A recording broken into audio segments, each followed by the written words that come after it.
It was a cornerstone promise from Donald Trump on the campaign trail: dissolve the Department of Education and put education into the hands of both parents and the states, a move that would require an act of Congress. The woman he has chosen to lead that charge, Linda McMahon, a well-known businesswoman who helped to build the wrestling empire WWE.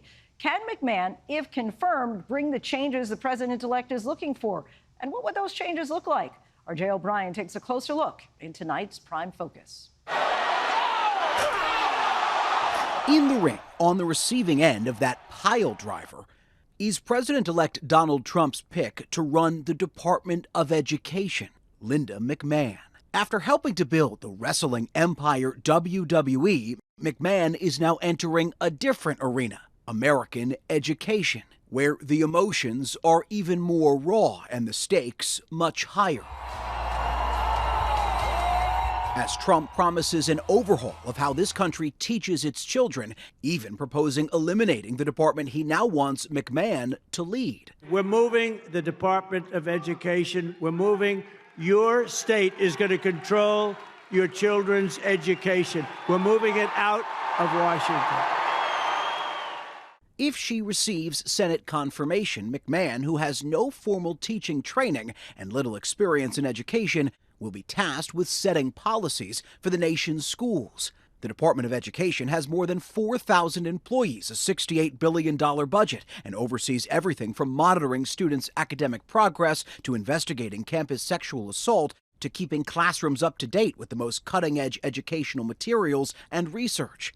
McMahon is a relative newcomer to managing public education, but no stranger to politics. In 2009, she left the WWE to mount the first of two unsuccessful bids for Senate in Connecticut, running as a Republican.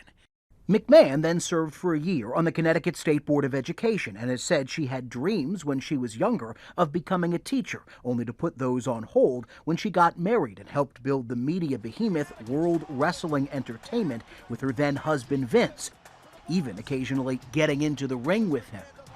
Well, what a pleasant surprise! My wife, Linda!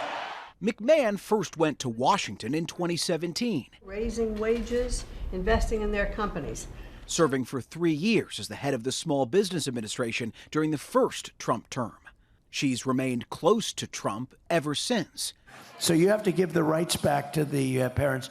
Trump's plan to bring education policy back to the state, local, and parental level, a longtime goal of Republicans and controversial conservative groups like Moms for Liberty, which has proposed public school book bans, fought mask mandates during the pandemic, and echoed what critics say is anti-LGBTQ rhetoric. The group's co-founder, Tiffany Justice, has met with Trump and McMahon about education policy. I think Linda's a wonderful choice, and she believes that the people of America are smart, and parents are the ones that can make the best decisions for their children.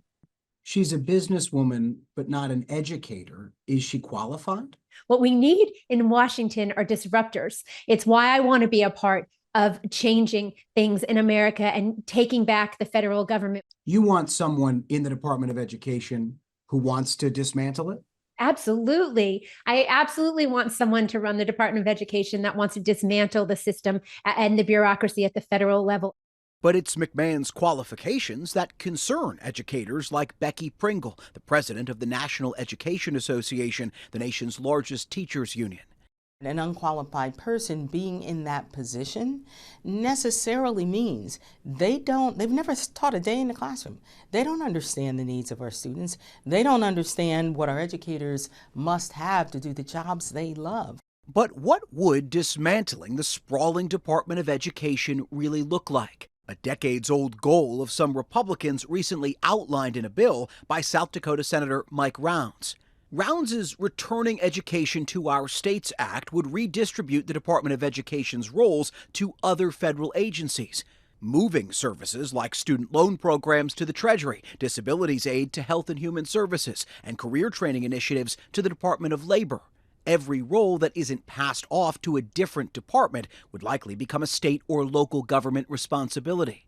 The Department of Education actually came into being because Americans believed that the federal government had a role to play in the education of its students, and especially when we're talking about equity and access and opportunity for all students.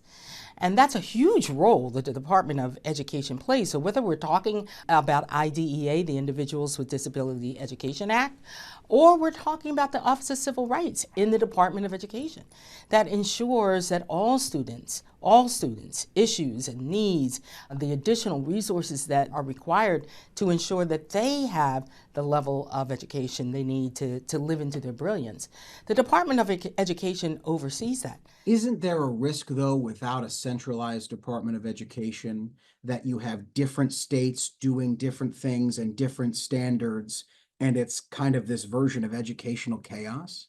Oh my gosh, we have educational chaos now. The idea that abolishing the Department of Education is somehow going to hurt education is absolutely ridiculous. I don't know that it could get much worse. Justice points to dismal education numbers from coast to coast, including an achievement gap supercharged by COVID-era school closures and low test scores in everything from math to social studies to reading.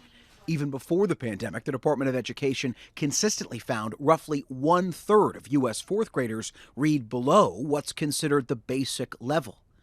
But before McMahon can tackle that, she has to be confirmed by the United States Senate. And a lawsuit recently paused by a federal judge naming McMahon and accusing the WWE of failing to stop a ringside announcer from grooming and sexually abusing children in the late 1980s and 90s could complicate that process. In a statement to ABC News, Linda McMahon's attorney said the lawsuit is filled with scurrilous lies, exaggerations, and misrepresentations. The matter at the time was investigated by company attorneys and the FBI, which found no grounds to continue the investigation. McMahon is also reportedly separated from her husband Vince, who faces additional allegations of sexual battery and trafficking, which he has denied. This all as McMahon prepares to lead the federal agency tasked with investigating sexual discrimination and sexual violence on school campuses. But McMahon, who's seen as among the least controversial of Trump's cabinet picks, is already lining up support from Republican lawmakers. There's going to be heavy reforms taking place in these agencies. They have to be. We need to be more of a family when it comes to education instead of an individual agency. We need to make it more personal, and I think that she'll have a great opportunity to do that. She knows a lot about it. While some Democratic senators begin to grapple with their diminished status in Congress. I'm going to say she's definitely wouldn't be my first choice, or my second choice, or third choice, or fourth, or fifth choice, or sixth, or seventh. But I forgot they won, so they can pick these kinds of things. Not exactly a vote of confidence there. Our thanks to Jay O'Brien's